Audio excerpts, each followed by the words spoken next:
Bom dia.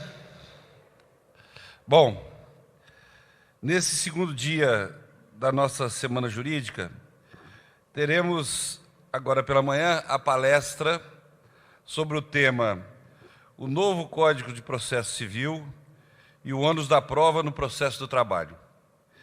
E essa palestra vai ser proferida pelo desembargador Francisco Ferreira Jorge Neto.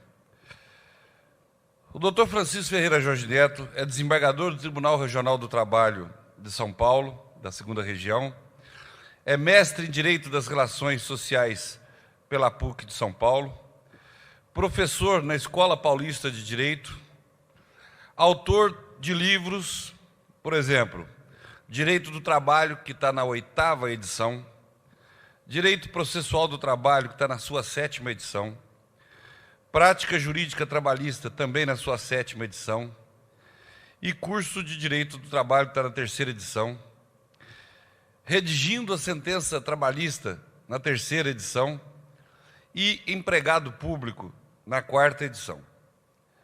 Então, os senhores podem verificar que, por esse breve currículo, o nosso palestrante de hoje de manhã traz uma bagagem muito grande na área jurídica, e não é à toa que tem sido considerado um dos grandes juristas da nossa nova geração. Então, é com muito orgulho que nós vamos recebê-lo, e eu, particularmente, fico muito feliz em poder ter a oportunidade de apresentá-lo, porque eu conheço o desembargador Francisco de longa data, é meu colega no Tribunal Regional do Trabalho, compõe a mesma turma, a 14ª turma da qual eu faço parte, e assim como a sessão de dissídio coletivo, e posso atestar para todos os senhores e senhoras que estão aqui de manhã. É um dos maiores juízes que eu conheci na minha vida, se não o melhor de todos. Uma pessoa justa, uma pessoa competente, inteligente, que traz no sangue, na veia, o sentido de justiça, de se fazer justiça no caso concreto. Uma pessoa totalmente dedicada ao direito, e que é um orgulho para nós, da faculdade, tê-lo aqui, e um orgulho para a nossa região, porque ele é da nossa região do ABC, na medida que ele reside em Santo André. Então, é com muita honra que nós temos aqui, e eu apresento o desembargador Francisco Ferreira Jorge Neto.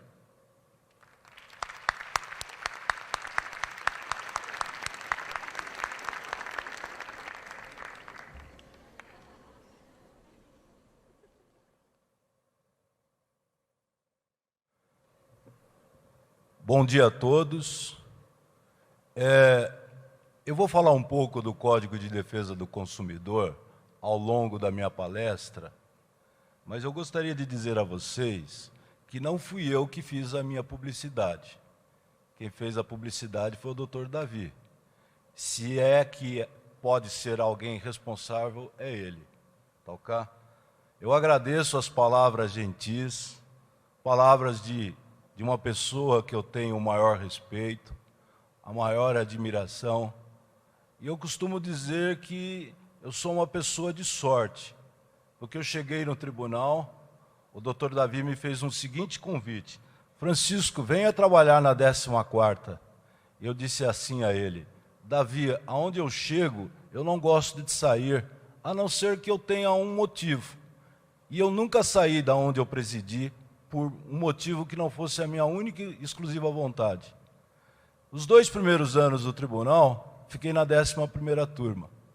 Claro está que já trabalhava com o Dr. Davi na SDC desde 2010. Em 2012, ao final do mês de novembro, o presidente da turma à época, Dr. Manuel, me convidou e eu tive a honra de compor, e tenho a honra de compor a 14ª turma com o Dr. Davi.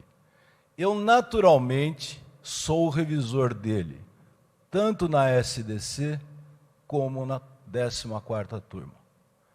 Os votos do Dr. Davi refletem o espírito de humildade, de sabedoria, de sapiência, de qualidade de quem enxerga o direito não pela ótica literal do que está na lei, mas pela dinâmica pela concretude da busca da verdade.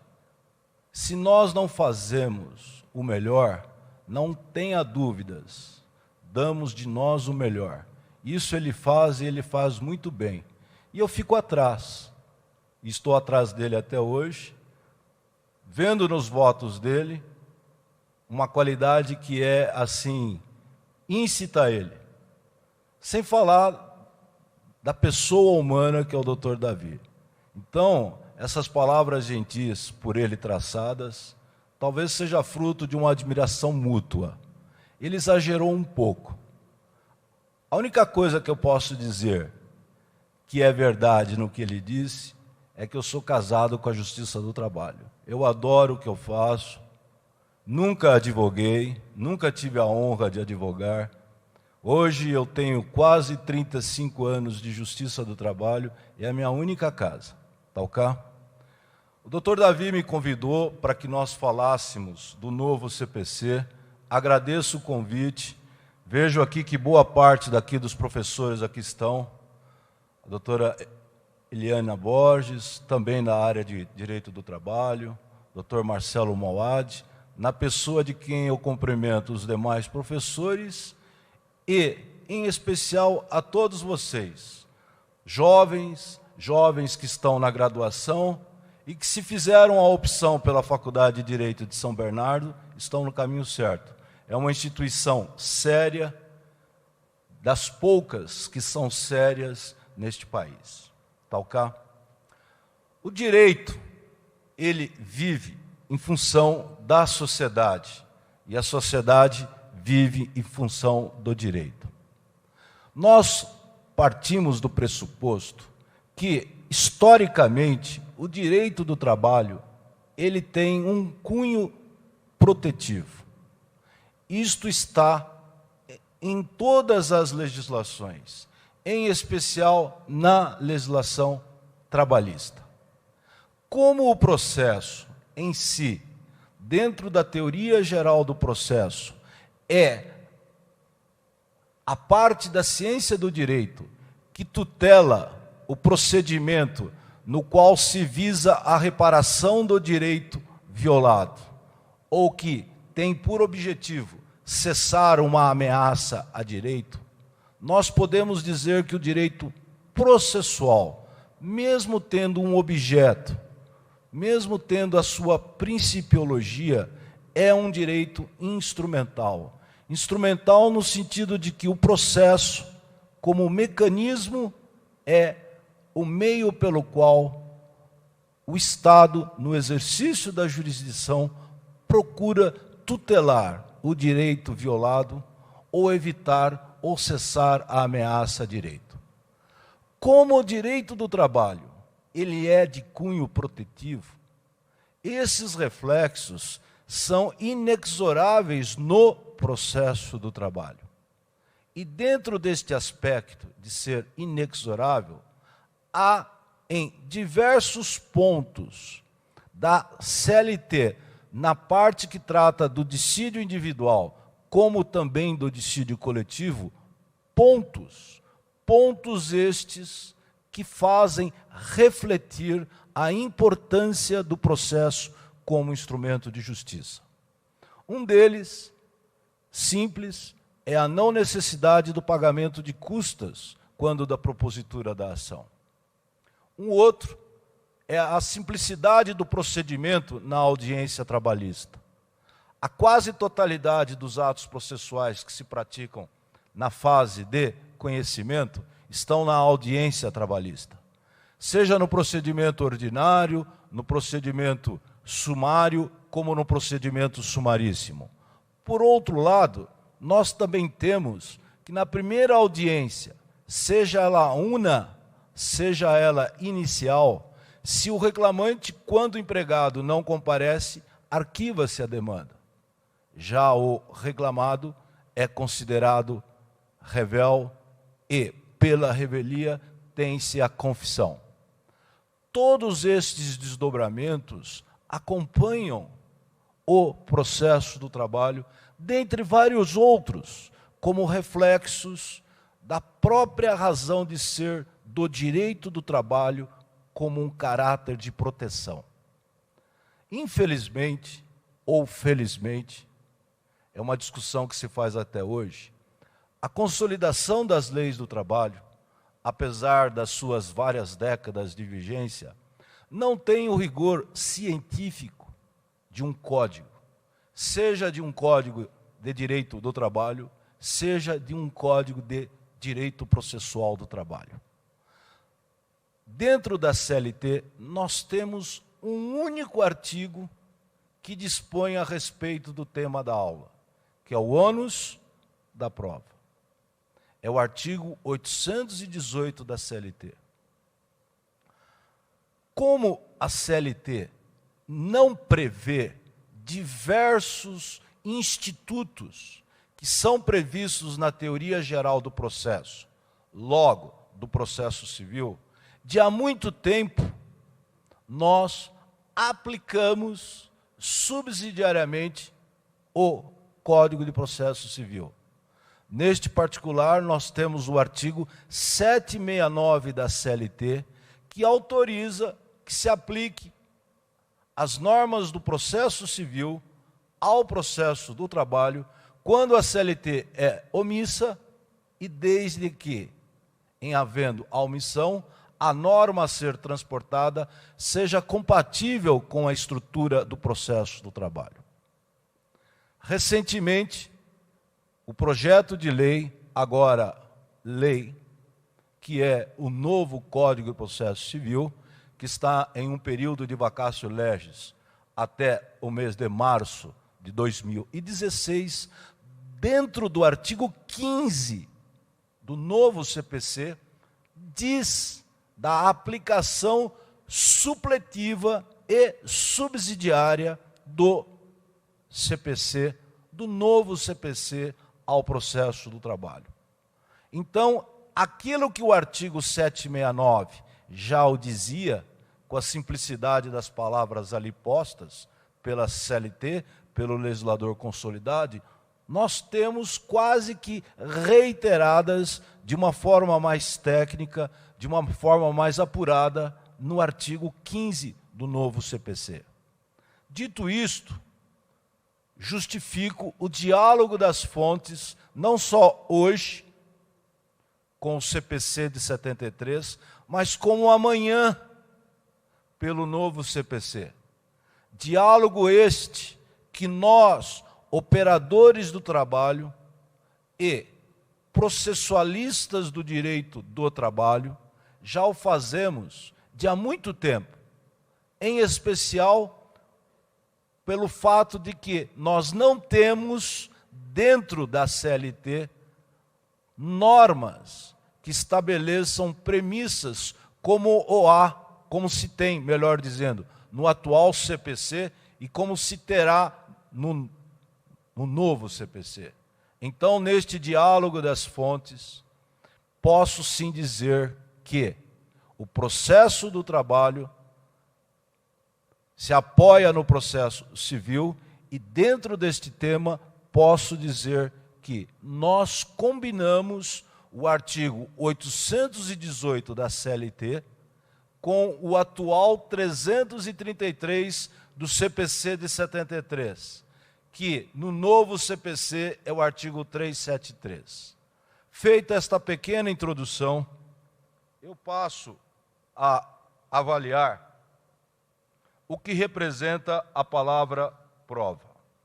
A palavra prova, dentro da teoria geral do processo, tanto no processo civil como no processo do trabalho, compreende dois significados.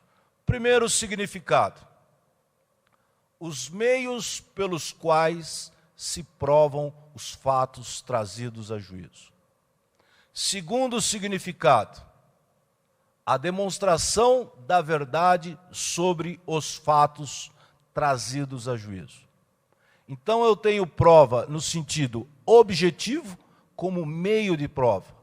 E eu tenho prova no sentido subjetivo, como a demonstração da verdade. Verdade esta que é necessária para que o magistrado possa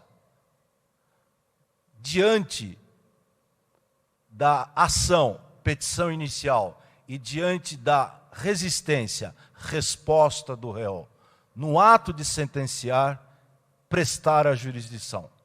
Contudo, prestar a jurisdição não é pura e simplesmente um arrazoado, concatenado de capítulos daquilo que nós chamamos sentença, que seriam as providências saneadoras, as questões preliminares, as questões prejudiciais e o mérito.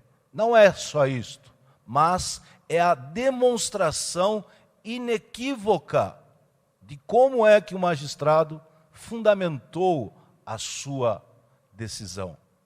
Neste particular, senhores, o novo CPC, no artigo 489, parágrafo 1º, nos seus 5 incisos, estabelece critérios objetivos pelos quais as partes podem impugnar o ato, seja a sentença, seja uma decisão interlocutória, quando se entender que a fundamentação adotada seja uma fundamentação deficiente. É uma forma de valorizar-se o princípio da motivação dos atos jurisdicionais, que é uma garantia do Estado democrático de direito, que é o inciso 9º do artigo 93 da Constituição Federal.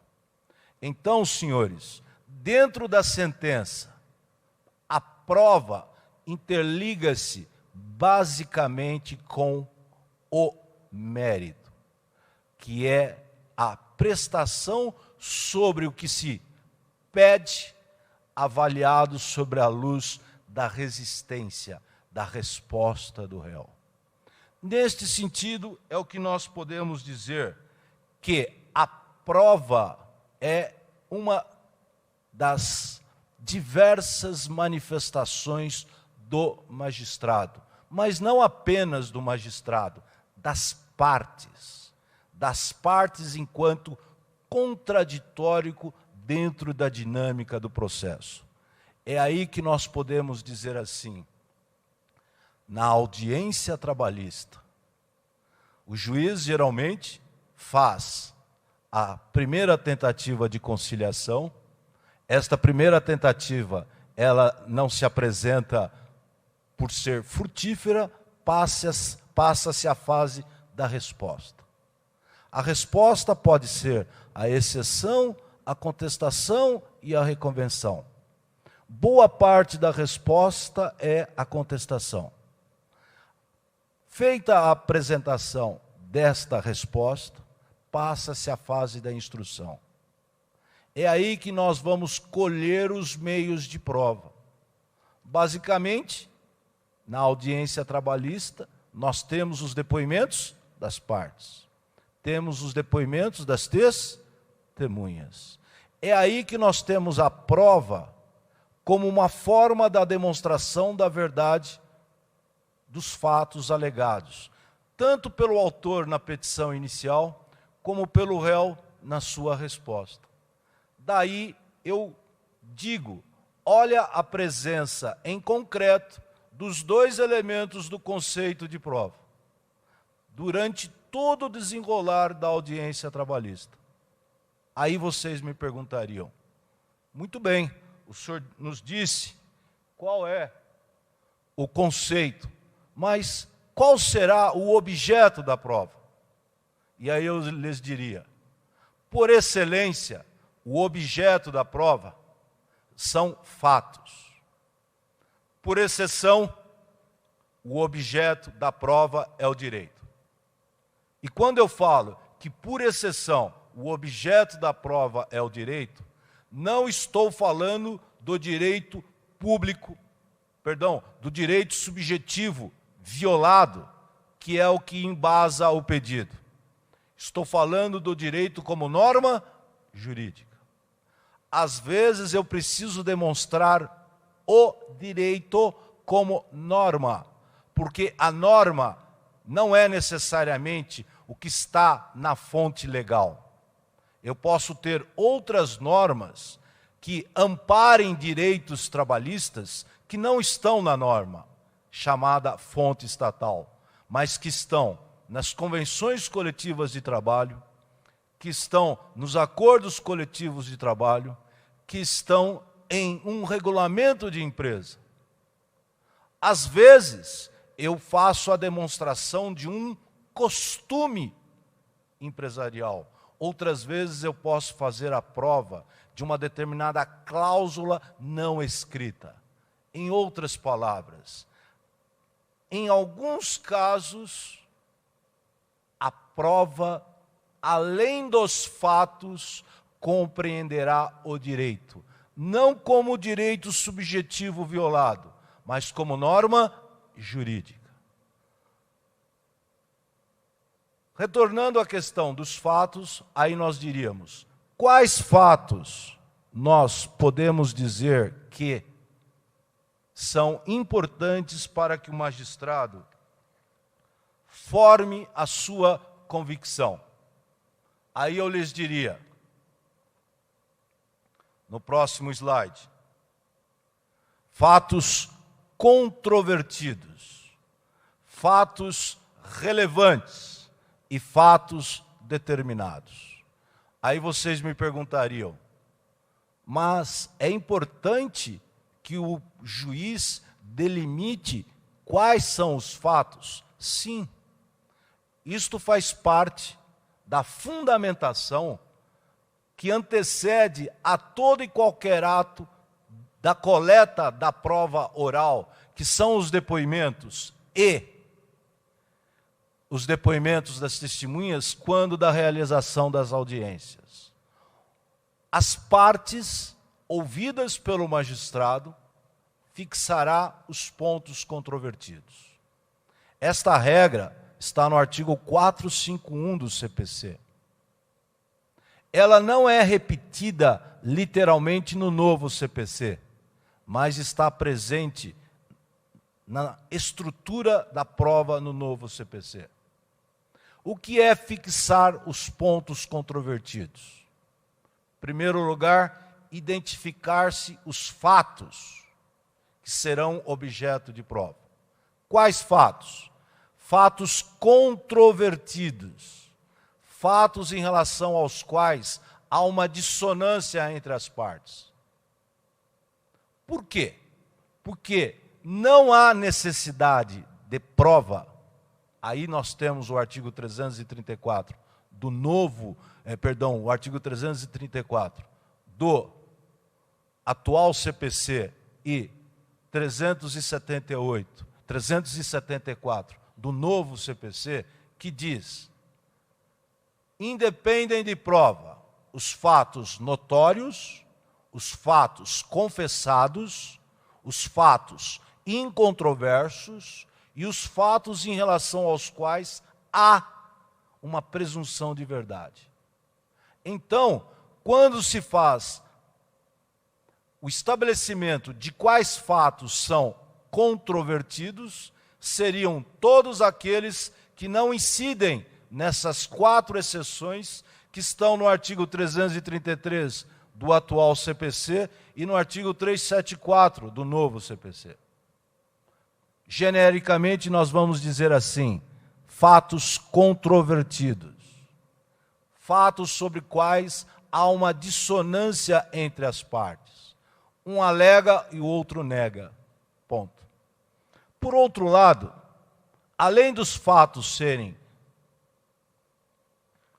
relevantes, além dos fatos serem controvertidos, há necessidade que os fatos sejam relevantes, importantes, decisivos para a formação da convicção.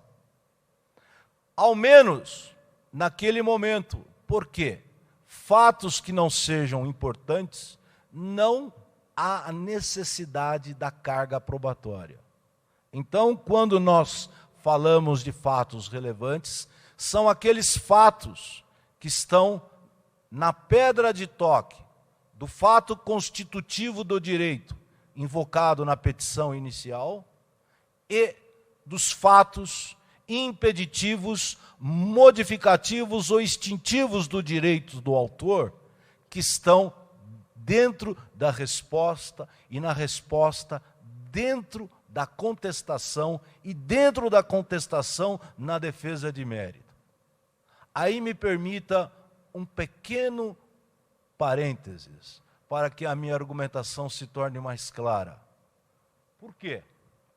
É muito interessante, dentro da dialética processual, entender-se o que é fato constitutivo. Fato constitutivo é a causa de pedir remota. É aquele fato da vida que está originando o pedido violado, que está justificando o direito violado, que é o próprio pedido.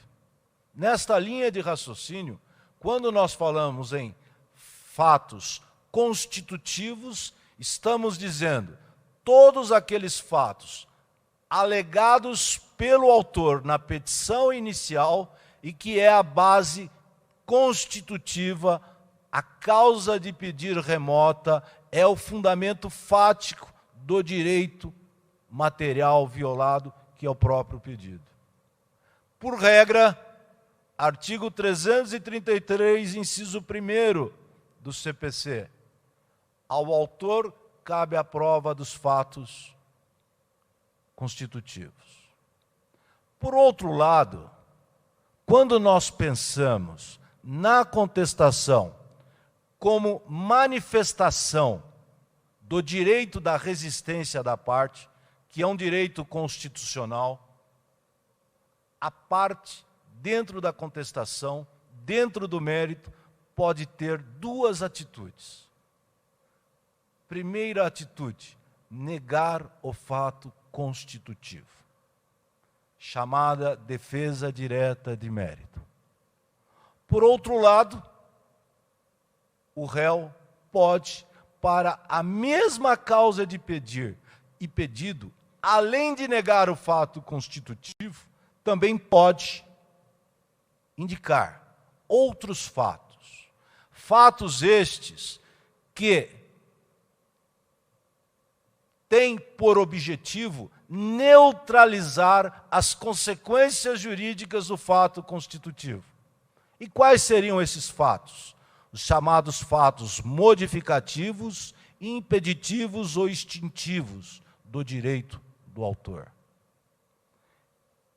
Ao réu cabe a prova destes fatos. Atual artigo 333, inciso 2 do CPC, inciso 2 do artigo 373 do novo CPC. Vale dizer, tanto o atual como o novo CPC mantém a estrutura estática do ônus da prova. O artigo 333 completa o 818, como o 818 da CLT completa o 333. Logo, sobre a luz da vigência do novo Código, a partir de março do ano que vem, eu lhes diria, o 818 completa o 373, como o 373 completa o 818, dentro do diálogo das fontes. Então, senhores, fechando este pequeno parênteses, digo, é dentro da busca do objeto da prova, além dos fatos, além de serem controvertidos, tem-se a necessidade de que eles sejam relevantes, importantes. E, por fim, demonstrando o objeto da prova, além de serem fatos controvertidos, relevantes, os fatos devem ser determinados. Em outras palavras, eles devem estar inseridos dentro da matéria que está na petição inicial, que é a causa de pedir, como causa remota, e dentro da resposta na contestação, e dentro da contestação naquilo que nós chamamos defesa direta de mérito. Com isto, eu lhes digo que a prova por excelência incide sobre fatos controvertidos, relevantes e determinados. Mas, agora, eu já falei do conceito, eu falei do objeto da prova, já lhes afirmei uma pequena introdução do ônus da prova, e agora eu passo a necessitar de dizer a vocês o que é ônus da prova. Antes de mais nada, é importante que os senhores sintam que, quando se fala em ônus da prova, não estou falando no sentido de uma obrigação, no sentido jurídico do termo. Porque uma obrigação significa que alguém tem uma prestação a cumprir. Pode ser uma prestação de dar, uma prestação de fazer, uma prestação de não fazer, uma prestação de pagar a quantia certa. Não é neste sentido que nós falamos em obrigação. Porque quando nós falamos em obrigação, no sentido do direito das obrigações, estamos dizendo, não cumprida a obrigação, você terá uma sanção. Não é neste sentido que nós usamos a palavra ônus da prova. Nós usamos a palavra ônus da prova no sentido de dever, tão somente de um dever que a parte tem de provar a verdade dos fatos trazidos em juízo. É neste sentido que nós temos o ônus da prova. Não gera para a parte contrária, o réu, uma sanção. Não gera para o autor uma sanção. Simplesmente, fato não provado, dependendo da dialética processual, pode-se ter a procedência ou a improcedência de uma demanda. Mas não no sentido de se gerar uma sanção, o direito à parte de uma tutela. Então é nesse sentido que nós temos a palavra, aquilo que nós chamamos de ônus da prova. Prosseguindo, o novo CPC assegurou às partes paridade de tratamento em relação ao exercício de direitos e faculdades processuais, aos meios de defesa, aos ônus, aos deveres e aplicação de sanções processuais, competindo ao juiz zelar pelo efetivo contraditório. Senhores, os primeiros artigos do novo CPC é como se fosse uma lei de introdução ao direito processual civil. Perdão, ao direito processual. O legislador do novo CPC teve a preocupação de trazer nos primeiros artigos aqueles princípios que norteiam o direito processual como teoria geral. Boa parte destes princípios estão no artigo 5º da Constituição Federal. São reproduzidos dentro do artigo 7º, dentre vários outros artigos do 1º ao 13º. Nessa linha de raciocínio, o inciso 55 do artigo 5º da Constituição Federal fala no devido processo legal. E quando nós falamos no devido processo legal, falamos em imparcialidade, isonomia e contraditório. Contraditório é a ciência bilateral dos termos e atos do processo.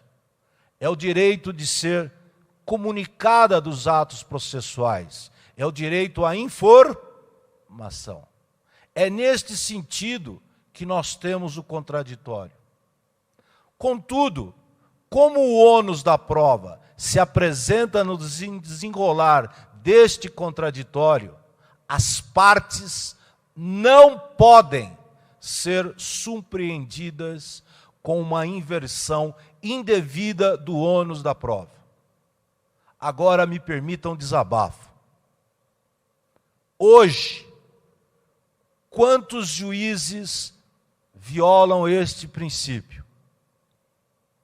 Quando, no ato de sentenciar, inverte o ônus da prova. Senhores, a inversão do ônus da prova já deveria estar numa decisão interlocutória, na audiência trabalhista, antes de se passar aos depoimentos das partes e das suas respectivas testemunhas. O artigo 451 do atual CPC diz: ouvidas as partes, o juiz fixará os pontos controvertidos sobre os quais incidirá a prova. Vale dizer, olha a importância de não apenas identificar os fatos, procurar saber-se dos fatos, na medida em que sejam controvertidos, relevantes e determinados. Mas afirmar a quem compete o ônus da prova, originariamente, a quem poderá competir a inversão do ônus da prova, fundamentando-se a decisão, e também, cotejados esses três elementos, que é a identificação dos fatos, a visualização de quem seria o ônus originariamente, e a inversão fundamentada do próprio ônus, como quatro elementos, o fundamento relacionado com se vai haver ou não a inversão dos depoimentos. Olha como é importante um bom magistrado ser sensível a isto. Porque muitas das vezes, você parte crendo que o ônus é da outra parte, e a outra parte não produz prova, encerra-se a instrução processual, e no ato de sentenciar se é surpreendido com a inversão do ônus da prova. Aí é um ônus mesmo. Ferrou. Literalmente ferrou. Eu fico possesso quando eu vejo colegas meus fazendo isso. Graças a Deus são poucos. Eu nunca brilhei pela paciência, mas eu nunca brilhei pela não lealdade. Eu, como magistrado, eu sempre fui leal. Em primeiro lugar, aquilo que eu penso ser um bom juiz. Em segundo lugar, aquilo que eu penso ser transparente nos atos jurisdicionais. O ônus é seu, empresa, você que vai ter que provar. Eu posso estar errado, mas eu digo a ela o que ela deve fazer. Ficou claro? Então aprendam. Na audiência trabalhista, começou a fase de instrução, por favor, identifiquem os fatos. Posteriormente, visualizem a quem competeria ou a quem é responsável o ônus originário. Em terceiro lugar, se houver a situação, requeira a inversão do ônus da prova. E por fim, cotejado esses três elementos, vamos avaliar se há necessidade da inversão da tomada dos depoimentos. Porque, originariamente, na audiência trabalhista, ouvem-se as partes, autor e réu, reclamante e reclamada, e depois ouvem-se as testemunhas do reclamante, depois ouvem-se as testemunhas da reclamada.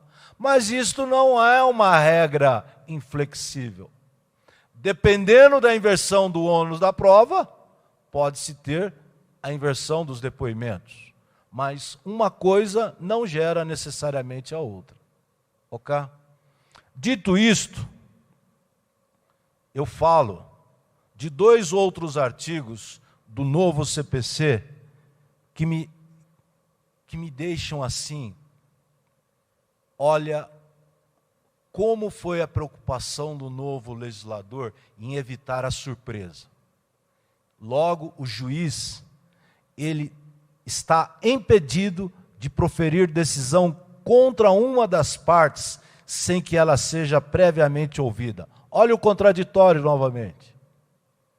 E olha o que diz o artigo 10.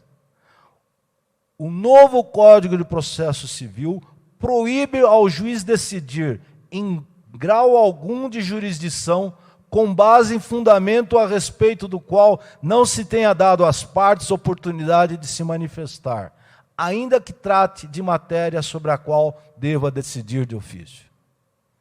Isto, senhores, foi a preocupação de valorizar o contraditório, logo o direito de ser informado previamente, e também o direito à transparência.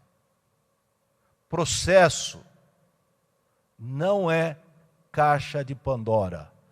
Processo é instrumento do exercício da jurisdição. É uma coisa tão simples, mas que, às vezes, se usa como se fosse uma caixinha de maldades. Perseverem que a ética não faz com que vocês, futuros advogados, juízes, possam ser parciais ou não parciais enquanto advogados ou enquanto juízes, mas, obrigatoriamente, deva fazer de nós, cidadãos, como futuros operadores do direito, que o somos e que vocês o serão um dia, éticos.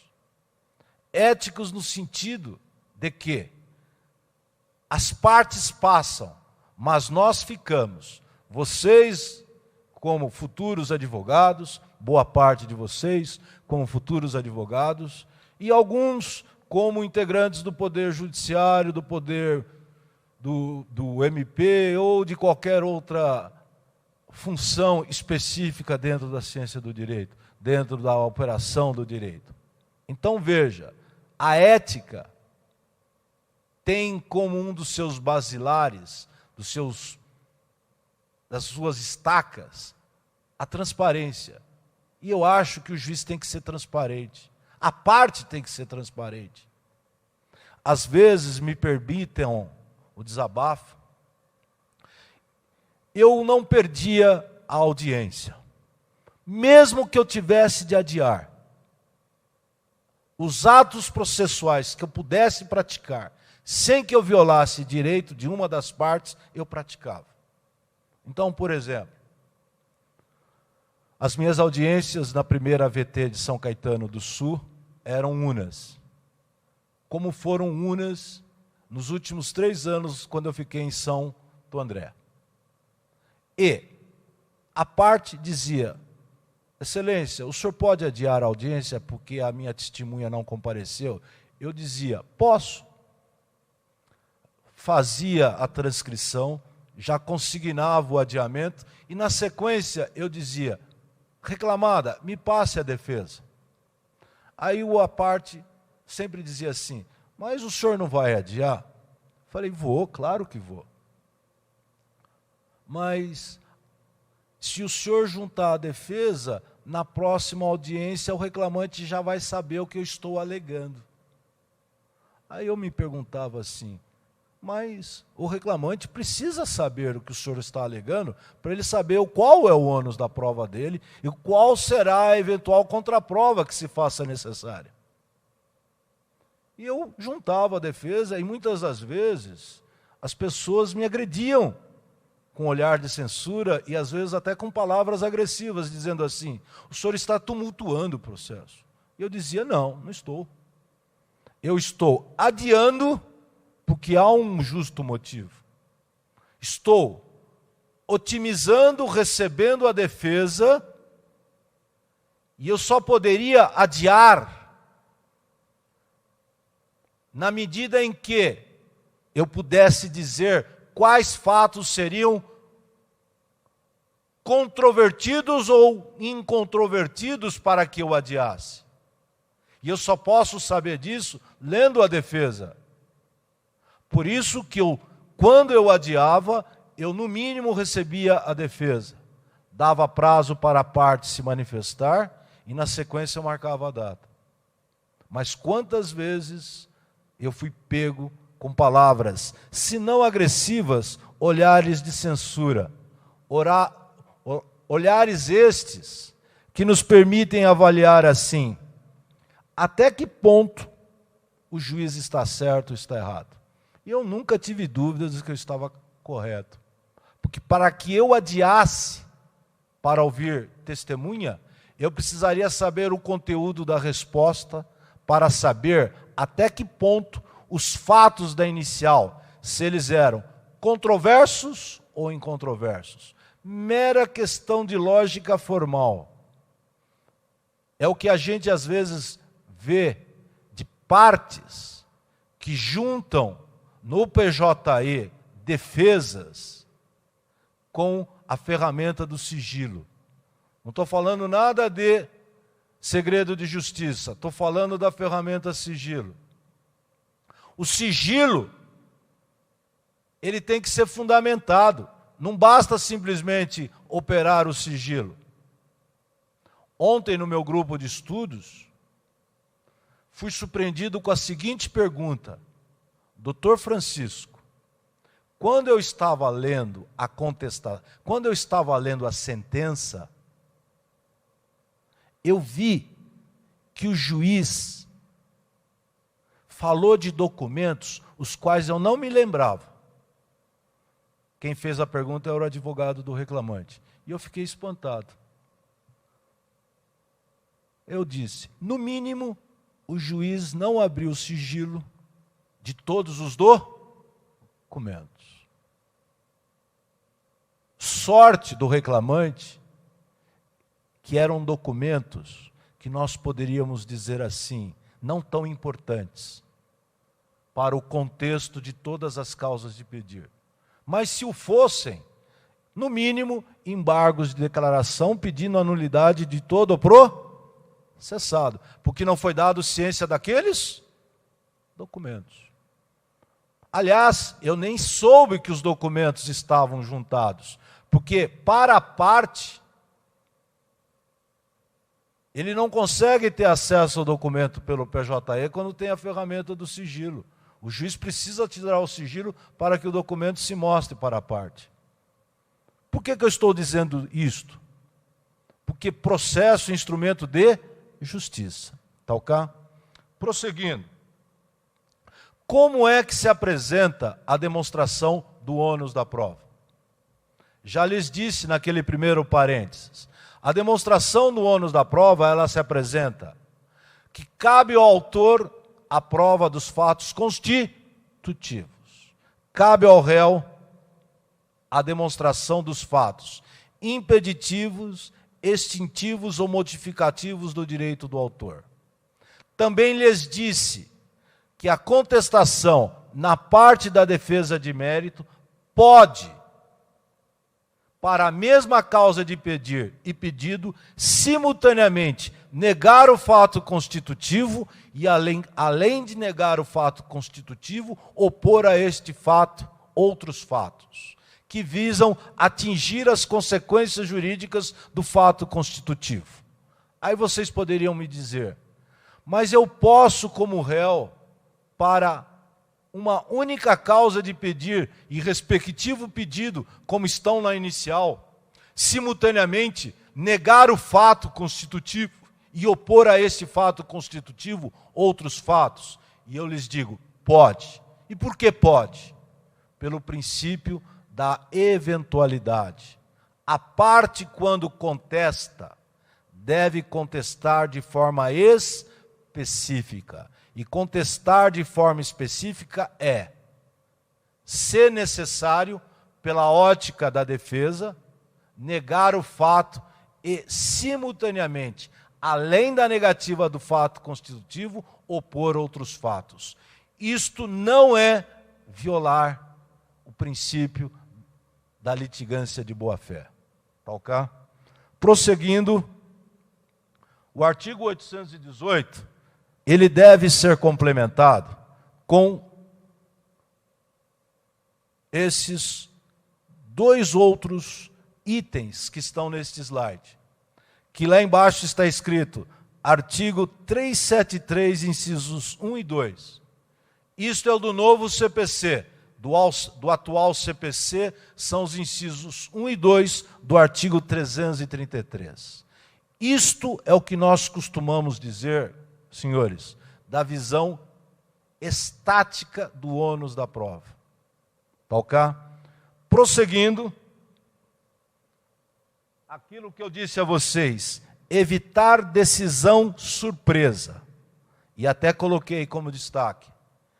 O CPC, até para se garantir os princípios do contraditório e da motivação das decisões, e se evitar a decisão surpresa, estabelece que o magistrado, quando do saneamento e organização do processo, deverá, entre outras questões, definir a distribuição do ônus da prova. O juiz do trabalho deverá fazê-lo quando ele fixar os pontos controvertidos de quem é o ônus originário e a quem passará o ônus se ele inverter o ônus da prova. Se o juiz não provocar os senhores, vocês, como advogados, é que devem, pela questão de ordem, provocar a atuação jurisdicional e para que o juiz motive, faça a fundamentação de como será a instrução naquele processo, observadas as peculiaridades daquele processo. Isto, senhores, para evitar aquilo que nós chamamos de decisão surpresa. O que é decisão surpresa?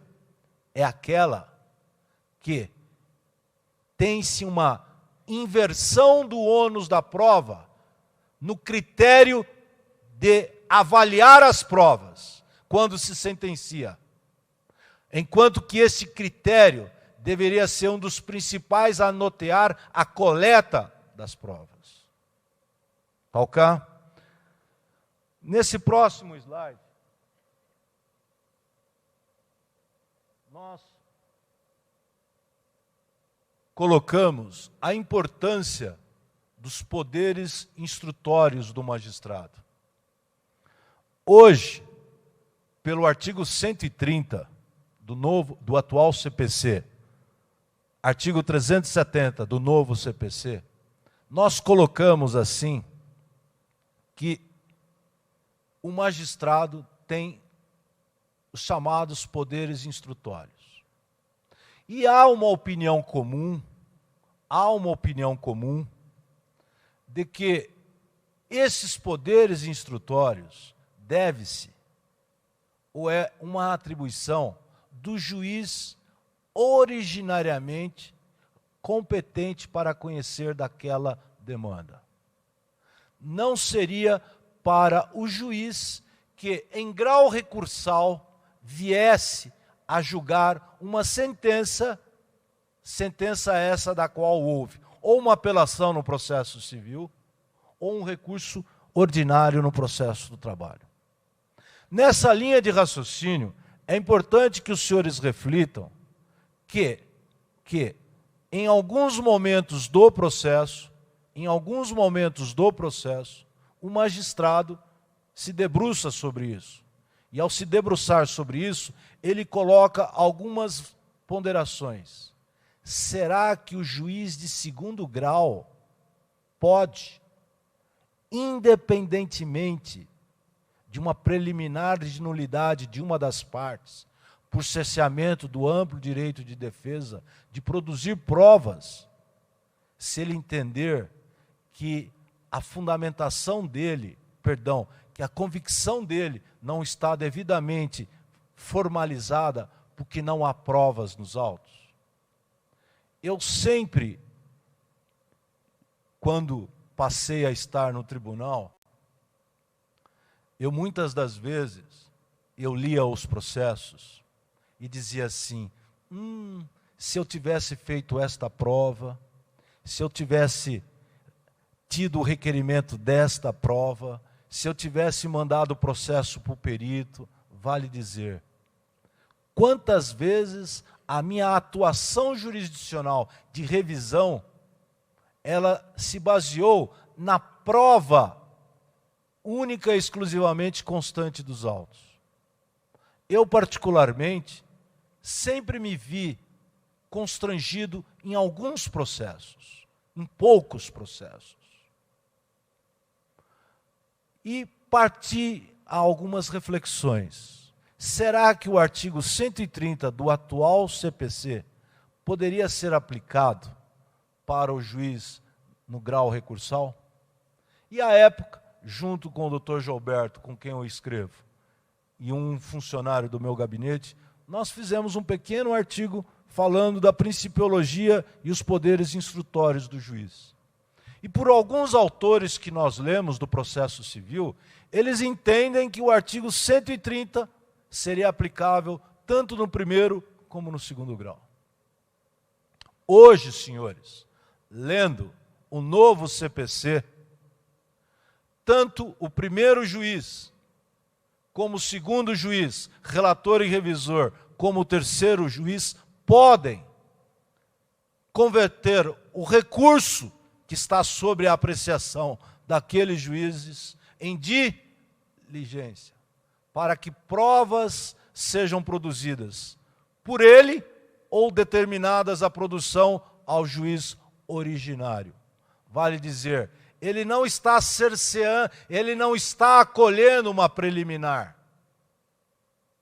Ele não está atuando porque uma preliminar foi invocada, mas ele de ofício está determinando.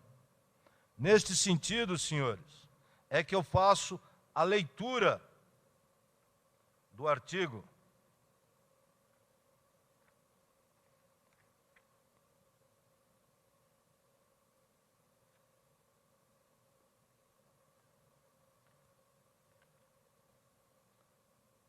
do artigo 930,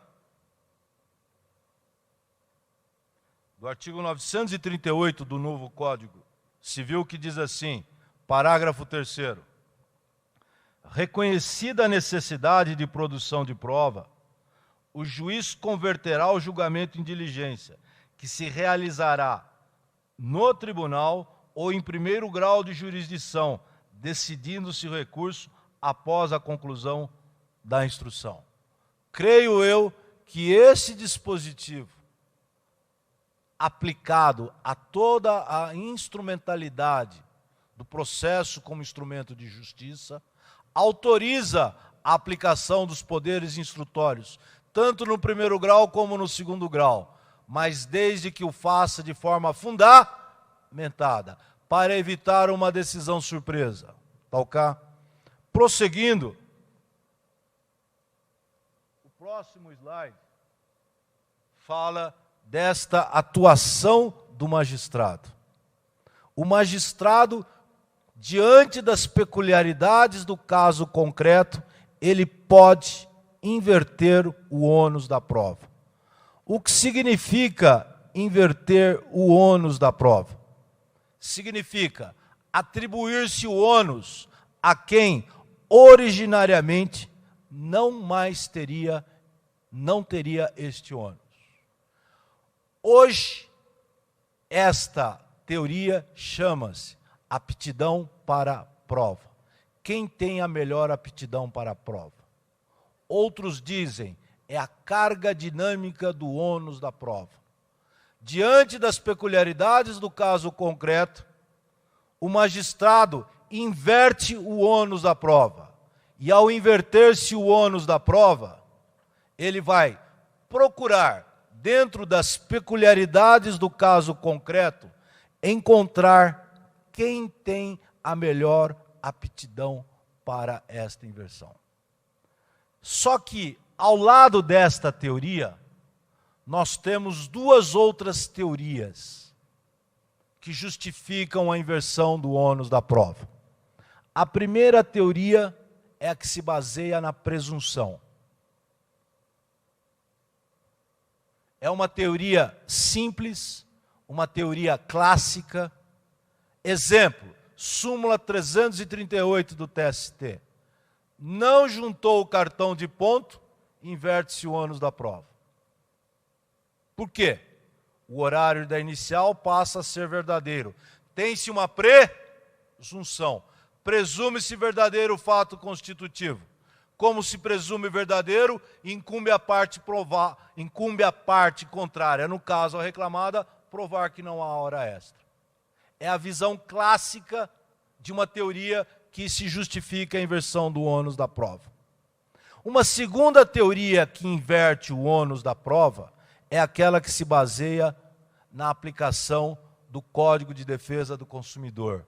Artigo 6º, inciso 8º, vale dizer: considerando a hipossuficiência e a verossimilhança, eu presumo que o fato alegado pelo autor seja verdadeiro. E por esta presunção, eu estou invertendo o ônus da prova. Eu atribuo à outra parte o ônus de provar que o fato não é verdadeiro. E por fim, a carga moderna, a teoria moderna, que é a carga dinâmica da inversão do ônus da prova. E é essa carga dinâmica que a doutrina muito bem reconhecia, principalmente por certos autores argentinos, porque essa teoria foi bem desenvolvida por 2 autores argentinos, que era reconhecida e aplicada de forma incipiente por muitos juízes, tanto da justiça comum como da justiça do trabalho, que for incorporada à estrutura do novo CPC. E ela foi incorporada na nova estrutura do novo CPC, nos parágrafos 1º e 2º do artigo 373, que diz assim: nos casos previstos em lei, pode-se inverter o ônus da prova. Segunda hipótese, diante das peculiaridades da causa relacionadas à impossibilidade ou à excessiva dificuldade de cumprir o encargo, ou maior facilidade da obtenção da prova do fato. Considerando essas hipóteses, o juiz, de forma fundamentada, que no CPC é no despacho saneador e na audiência trabalhista, antes de se passar à fase da instrução, o juiz irá fundamentar a inversão do ônus da prova. Veja, senhores, esta inversão não é exercício de arbitrariedade, é exercício de discricionariedade. Logo, só pode, de forma fundamentada, quais as razões que o juiz o fez, e quais seriam essas razões? Quando a lei assim o prevê, quando a parte originária não pode ou tem muitas dificuldades em produzir a prova, ou quando a parte contrária tem esta facilidade. Só que o juiz, ao inverter o ônus da prova, ele deverá fundamentar. E esta fundamentação, ela deve ser específica, sob pena de violar o devido processo legal. É aí que nós podemos dizer assim: tem-se a inversão numa visão moderna, que está hoje como uma faculdade a ser aplicada de ofício pelo magistrado, ou requerida pela uma das partes, e que, fundamentada, o juiz poderá aplicar face às peculiaridades do processo. Só que, antes do juiz decidir, ele ouve as partes e, antes de passar a instrução, ele diz se decidiu acolhendo ou indeferindo esta inversão. É o que nós temos no próximo slide. Por isso que nós colocamos assim: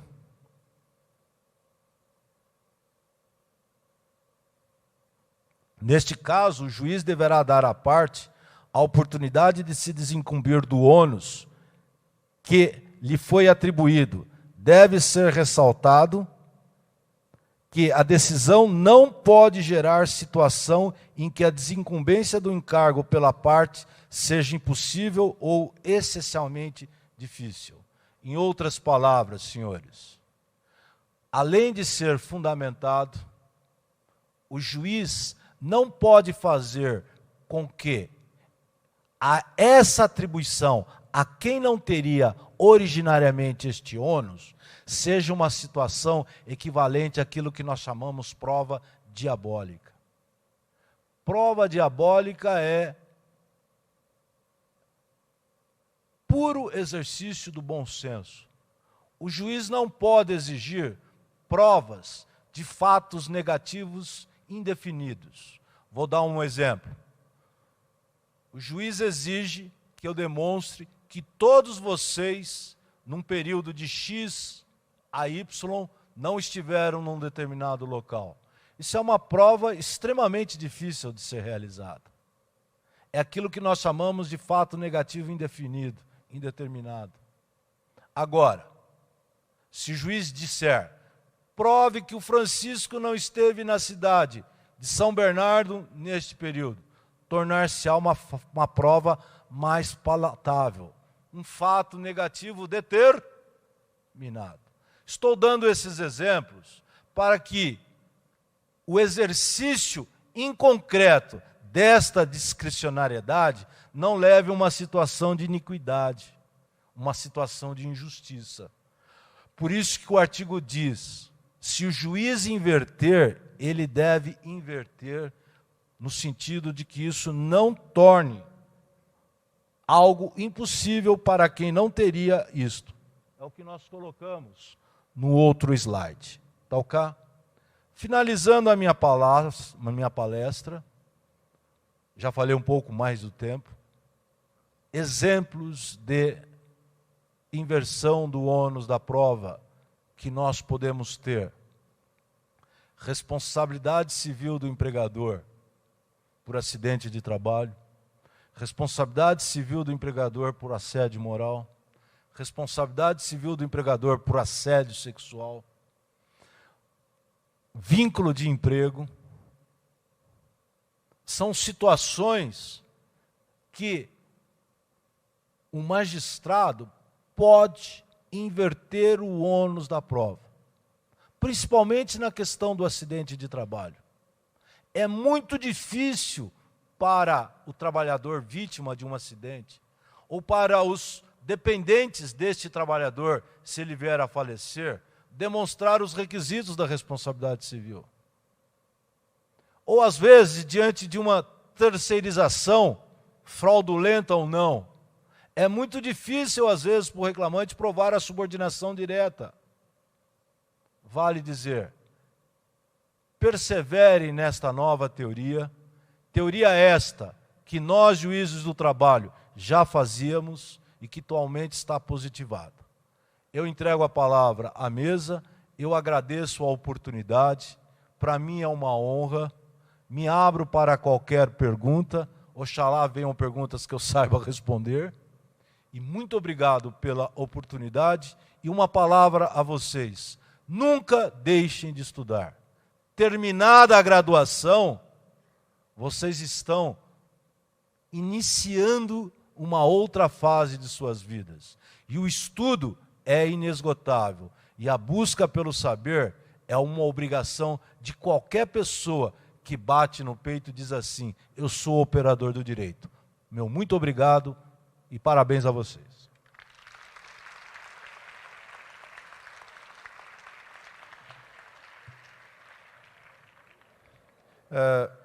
Senhoras e senhores, bom dia. Quero cumprimentar os integrantes da mesa, os queridos professores, os demais que estão presentes. Um cumprimento muito, mas muito especial ao professor Francisco, por ter conferido aqui uma das palestras que eu particularmente reputo das mais interessantes e das mais importantes dos últimos tempos. Porque todos nós que aqui estamos sabemos perfeitamente que praticamente todas as carreiras jurídicas exigem do operador, seja ele advogado, juiz, membro do Ministério Público ou mesmo delegado de polícia, defensor, não importa.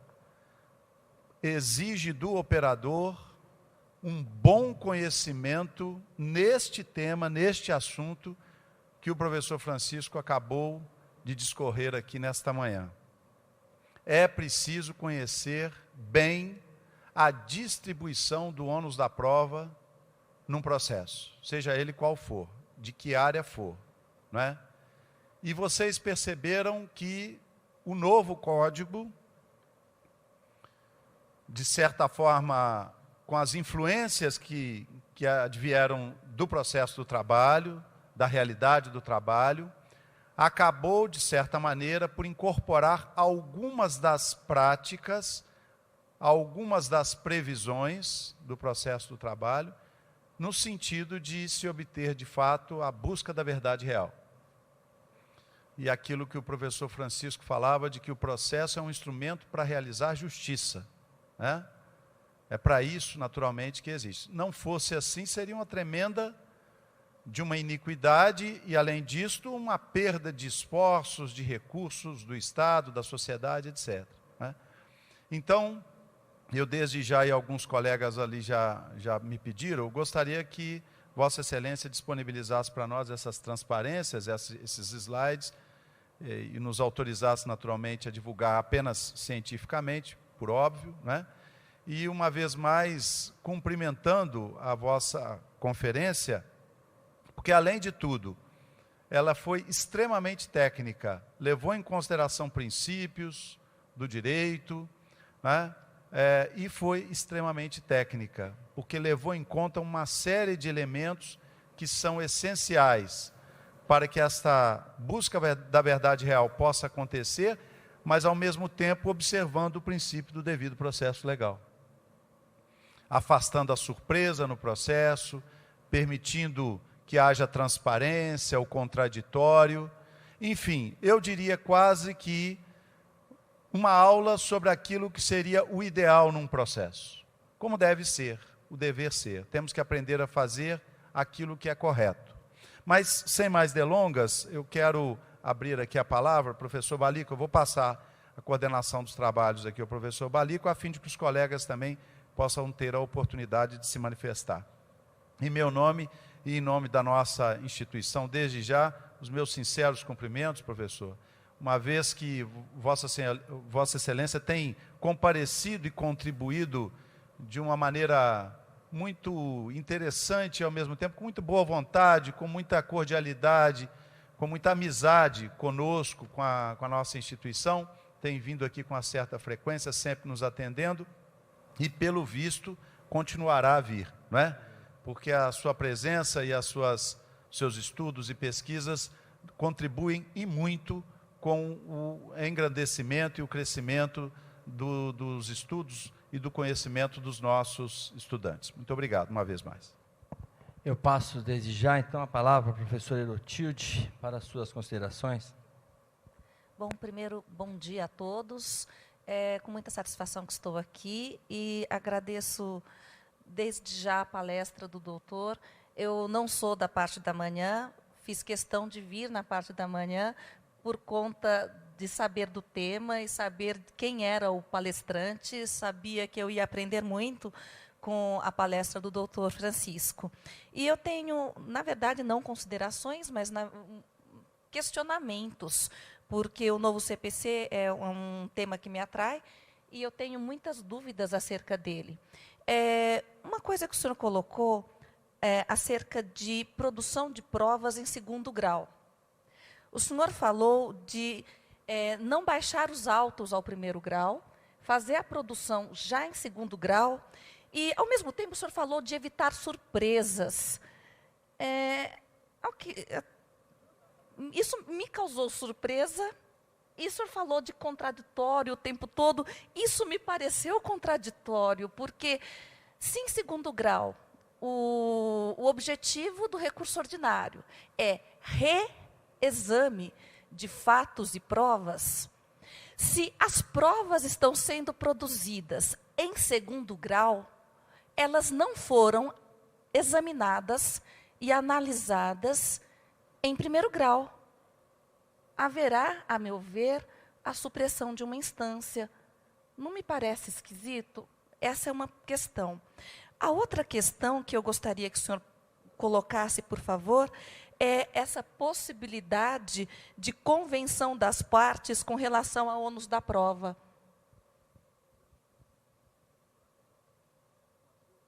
Sim. Bom, antes de mais nada, as palavras da doutora Herotilde, somos colegas, é sempre uma honra responder às perguntas. Eu diria que eu não vejo contradição. Processo, ele é instrumento de justiça. Quando eu afirmei dos poderes instrutórios, eu falei dos poderes instrutórios para formar a convicção. Para formar a convicção de quem julga e de quem revalora e de quem novamente reanalisa e novamente julga. Se eu, como juiz de segundo grau, estou diante de uma instrução não muito bem fundamentada, independentemente de que eu tenha uma preliminar de nulidade por cerceamento do amplo direito de defesa, no ato de julgar, desde que eu faça fundamentadamente, farei uma decisão interlocutória que, se acompanhada dos meus colegas, se estará travestida por ser um acórdão, e este acórdão representará uma decisão interlocutória que, fundamentada, determinará esta ou aquela prova. Prova esta que poderá ser realizada pelo juiz de primeiro grau e pelo juiz de segundo grau, em que as partes se manifestarão e, em as partes se manifestando, nós teremos um complemento da prova que, atrelada às manifestações das partes, representarão eventuais acréscimos de razões ou de contra-razões face à matéria já impugnada e que, em forma alguma, é violação do duplo grau de jurisdição. Por que não é? Em primeiro lugar, porque as partes participarão dessas provas. Em segundo lugar, as partes se manifestarão sobre essas provas. Em terceiro lugar, como trata-se de um fato superveniente, artigo 462 do atual código, um novo código, eu não me lembro qual é o transporte topográfico, mas o 462 diz: aqueles fatos supervenientes, o juiz os levará em consideração desde que respeite o contraditório. Então, eu não vejo supressão de segundo grau. Em primeiro lugar, porque as partes vão participar. Em segundo lugar, essas provas serão em função da matéria impugnada no recurso. Estou falando do efeito devolutivo em extensão. A matéria já está impugnada. Vai se produzir ou complementar a prova, as partes vão se manifestar e eu vou atuar, se é que devo atuar, porque seja ou não o juiz natural da causa, julgando isto. Então eu não vejo contradição e não vejo nem violação ao elemento surpresa. Seria assim um elemento surpresa se eu entendesse, face àquele contexto, que há falha e eu julgasse pura e simplesmente com base só no ônus da prova. Estão me acompanhando, senhores? Julgar com base no ônus da prova é uma mera ferramenta, não é o fim do processo. Fim do processo é reconstituição da verdade real. Dentro da principiologia que informa o que eu acabei de dizer, não haveria nem contradição, nem elemento surpresa. Respondendo à segunda pergunta, a respeito da convenção do ônus da prova, é possível que se tenha a inversão do ônus da prova, inclusive sendo objeto dessa convenção a inversão do ônus da prova. Isto, senhores, nós encontramos no artigo 373, parágrafo 3º do novo Código de Processo Civil. O Código atual prevê a convenção das partes para inverter-se o ônus da prova. O novo Código mantém esta convenção, inclusive estabelece que é possível que isso envolva também a distribuição deste encargo probatório. É íncito a isto.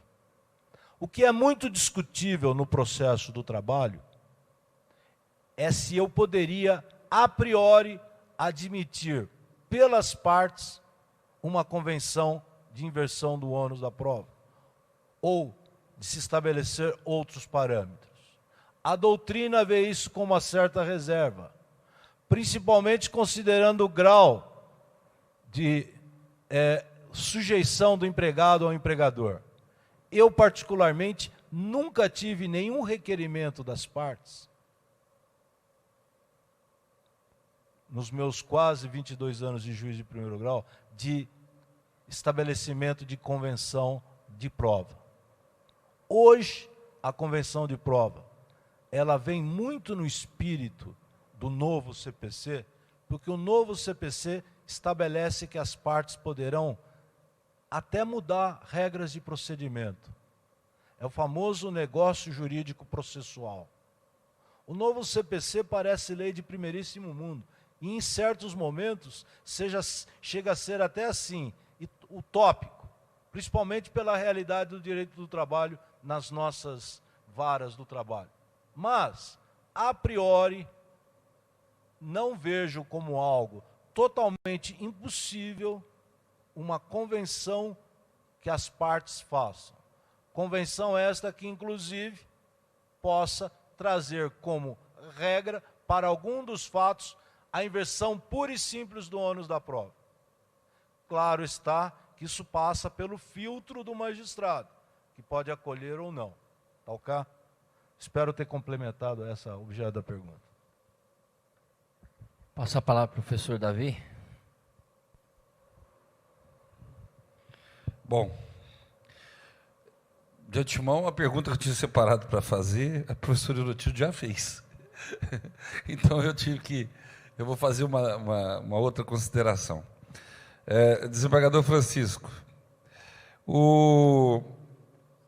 Vossa Excelência, na palestra, inicia invocando a teoria do diálogo das fontes para justificar a aplicabilidade do Código de Processo Civil no processo de trabalho, tendo em vista as diversas lacunas, né, que a CLT tem em matéria processual.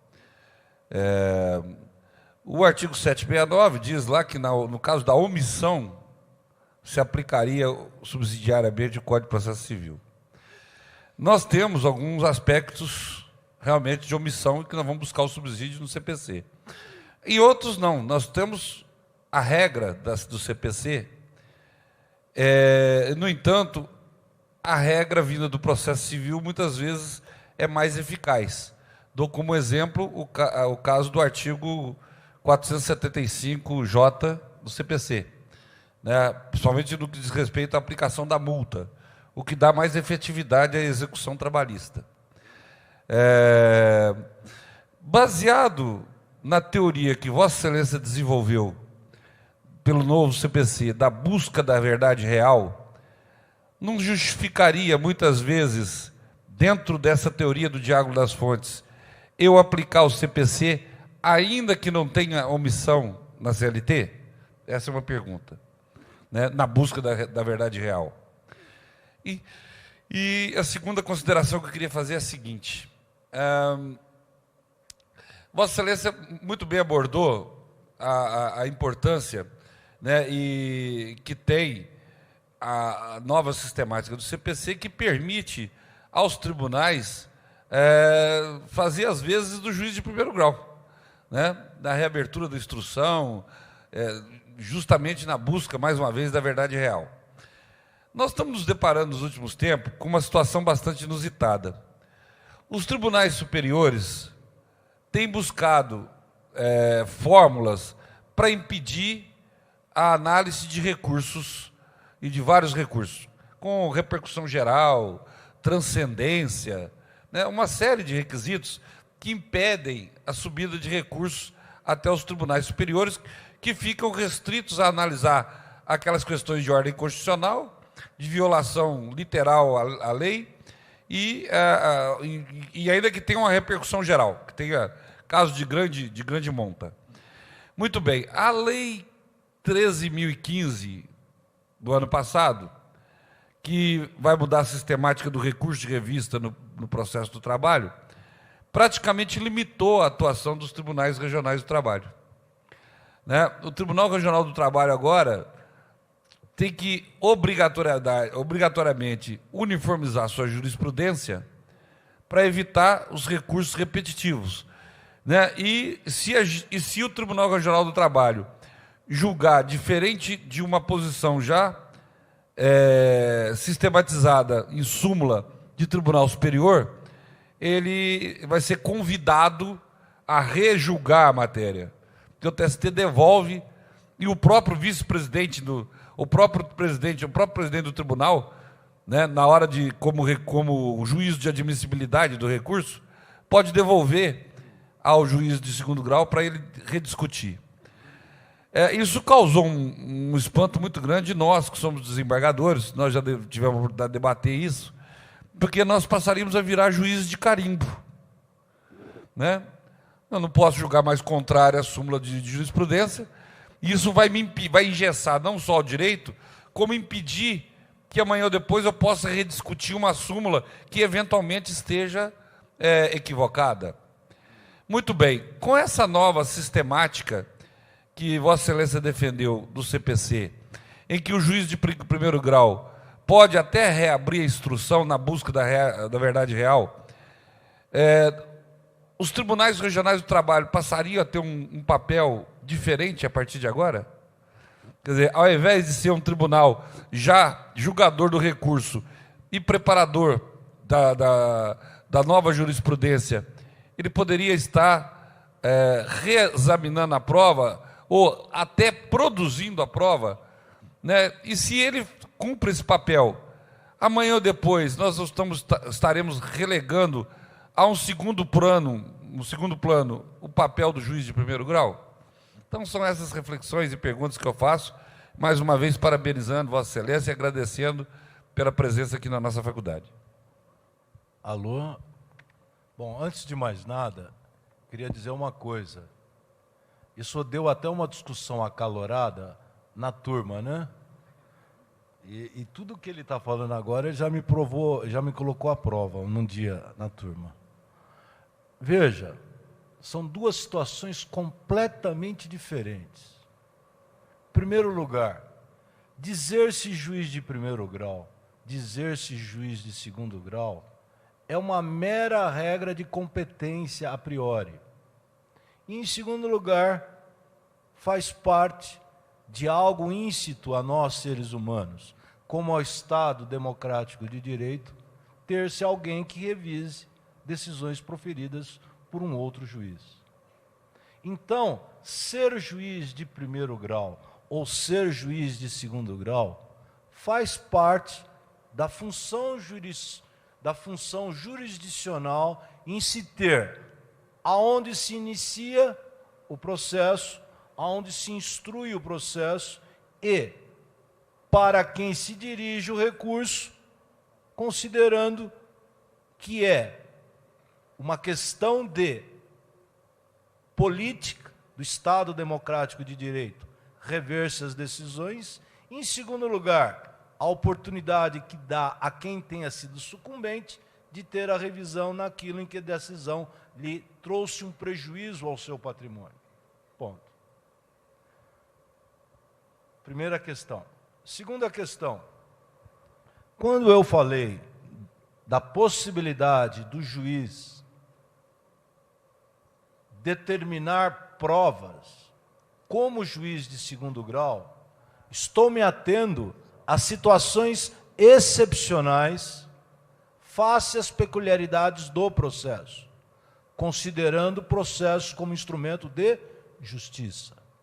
Isto não seria a regra, porque graças a Deus é que nós temos excelentes juízes, e juízes que instruem muito bem. Então, uma nova determinação seria algo assim que poderíamos dizer excepcional. E como seria algo excepcional, nós não estaríamos em hipótese alguma substituindo a atuação do juiz de primeiro grau. Nós estaríamos complementando os elementos de prova para que aquela decisão pudesse ser revista face à luz da matéria impugnada. Ponto. O fato do novo CPC, como de reformas que antecederam o novo CPC, que são os artigos 543A a 543C do atual CPC, que são os recursos especiais repetitivos, que são os recursos extraordinários repetitivos, o incidente de assunção de competência, e agora pelo novo CPC, o incidente das demandas repetitivas, que são 3 mecanismos que se procura uniformizar a jurisprudência. Isto é uma situação completamente dispar do que eu disse.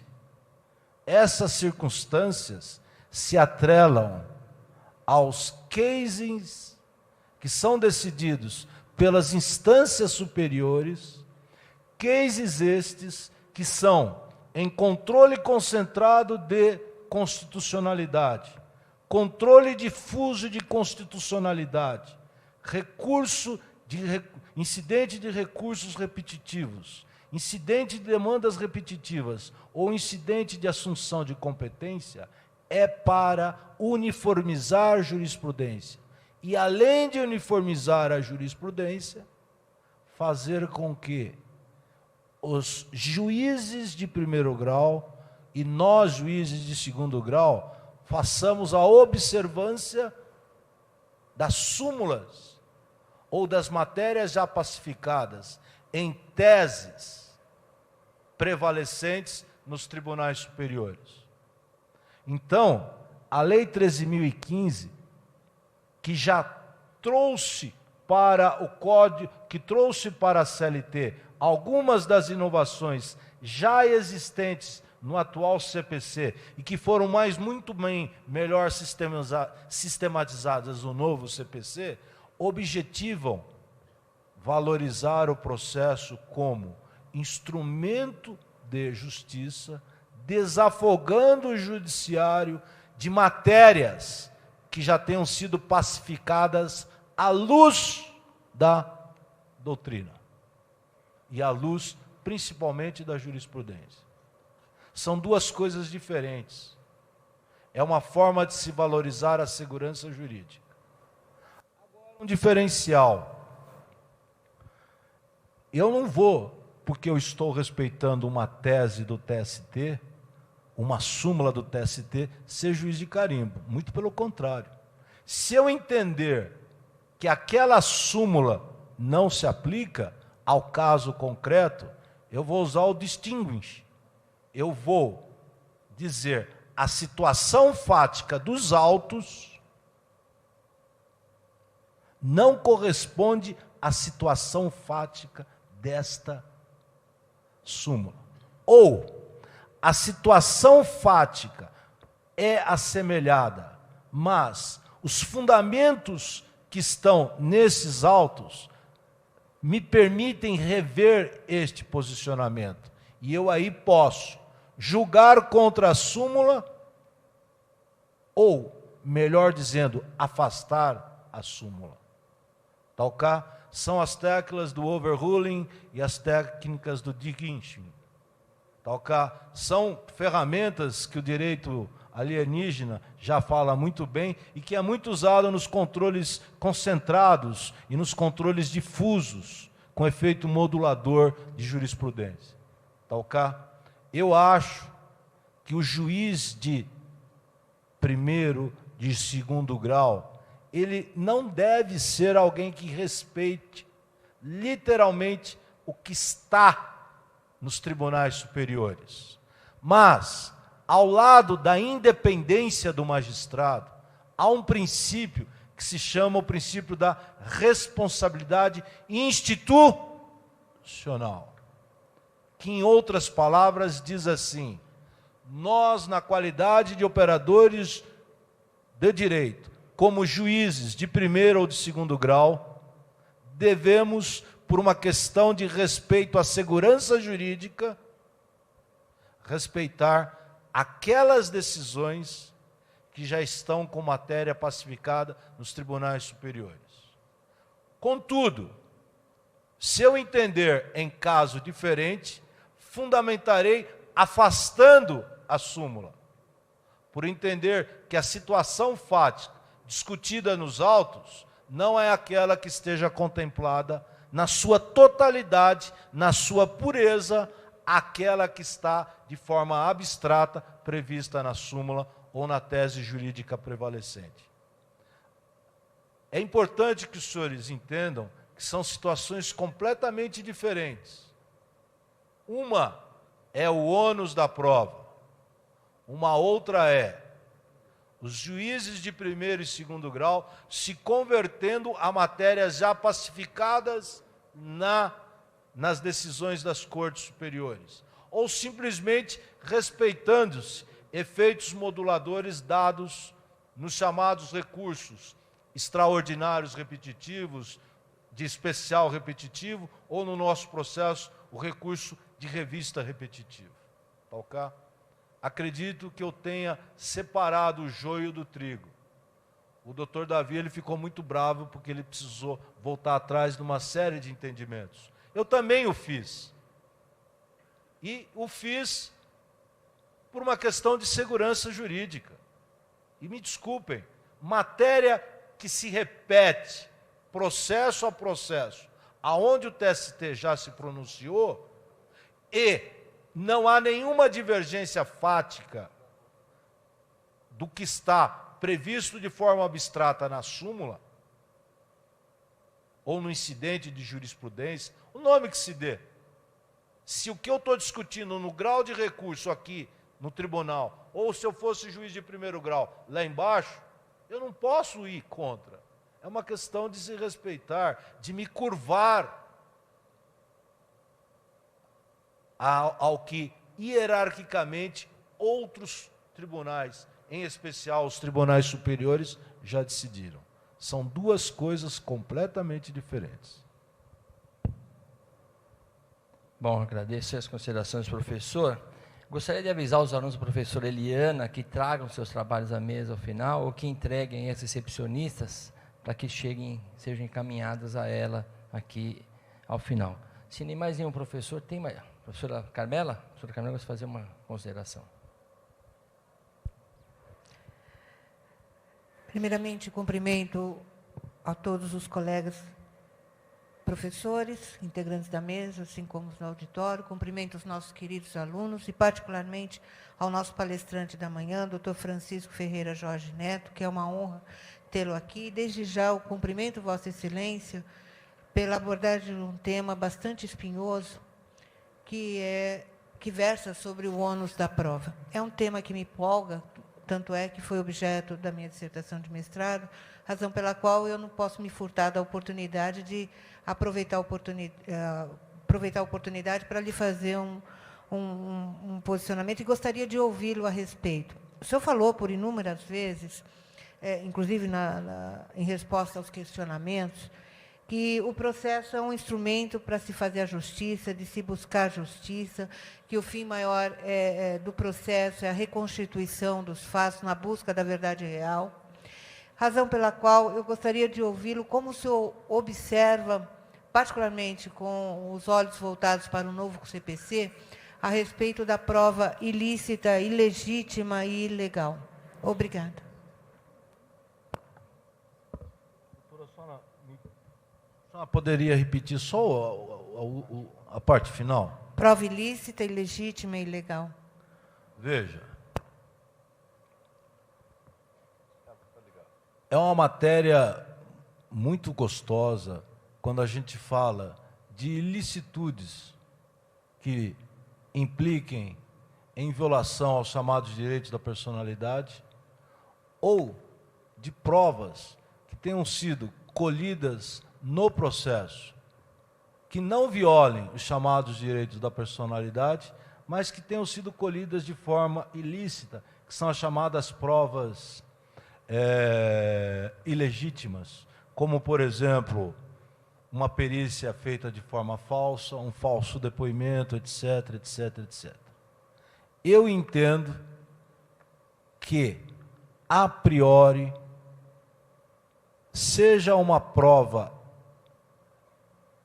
ilícita por violar os chamados direitos da personalidade, logo a ilicitude seria de cunho de direito material, seja as chamadas provas ilegítimas, que seriam ilicitudes decorrentes de questões processuais, essas provas não devem formar e não devem ser consideradas na formação da convicção. Isto seria algo que violaria o processo no aspecto de ser algo não só como instrumento de justiça, mas que respeite as regras, que são aquelas regras da imparcialidade, da isonomia e da igualdade. Da imparcialidade, da igualdade e do contraditório. Dito isto, em caráter excepcional, ponderando dois juízos de valor, a ilicitude da prova e o interesse público ou não que se tenha naquele processo e até que ponto aquela prova ilícita ou ilegítima, que é uma prova viciada, possa ser ou não considerada. Às vezes, nós estamos sendo chamados a atuar quando duas normas, dois princípios, às vezes se apresentam de forma colidente. Não é uma técnica de decidir o tudo ou nada, de se aplicar esta ou aquela, ou de se negar esta ou aquela regra. É pura e simplesmente por uma questão de razoabilidade, de proporcionalidade, dizer ao caso concreto qual seria o princípio que eu vou tutelar. Se eu vou aceitar aquela prova, porque o que se discute nos autos é tão importante que a violação é de menor importância, eu afasto um princípio e adoto outro princípio. Vou dar um exemplo. Na Operação Satyagara, o STJ nulificou todas as provas que, em tese, houve um extravasamento da autorização da escuta. Mas boa parte do que foi ali colhido eram crimes contra a ordem econômico-financeira. Então, veja, o que eu tutelo? Eu vou tutelar o interesse da intimidade de alguém, ou de alguns dos envolvidos, ou eu vou tutelar o interesse do Estado? Ou, no caso concreto, alguém intercepta a interceptação, e toda interceptação geralmente é ilegal, porque é feita por um terceiro, com ou sem consentimento de uma ou de ambas as partes. Ela intercepta uma ligação. E nesta ligação eu tenho a prova de que o doutor Francisco está vendendo sentença. No incidente administrativo ou judicial que é posto contra o doutor Francisco, porque ele está prevaricando no exercício da sua judicatura, seria razoável aceitar a tese do doutor Francisco que essa prova é ilícita? Querendo dizer que ele é um juiz que vende sentença? Claro está que o interesse seria, vou admitir a prova excepcionalmente, porque o interesse maior é que prevaleça a busca da verdade para se saber se ele atua ou não em respeito aos cânones da jurisdição e da própria deontologia da magistratura. Estou dando um caso excepcional, porque este caso está nos anais do STF, se eu não me engano, de um juiz que discutiu prova ilícita.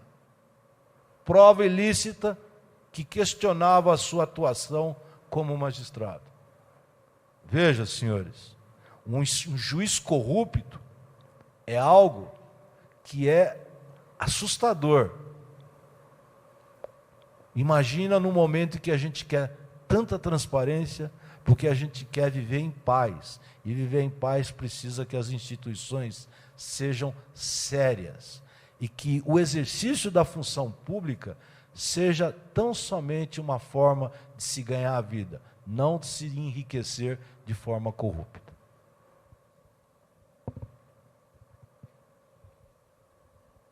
Bom, não havendo mais questões, então, eu lembro aos senhores do Congresso que continua hoje na faculdade a partir das 14 horas.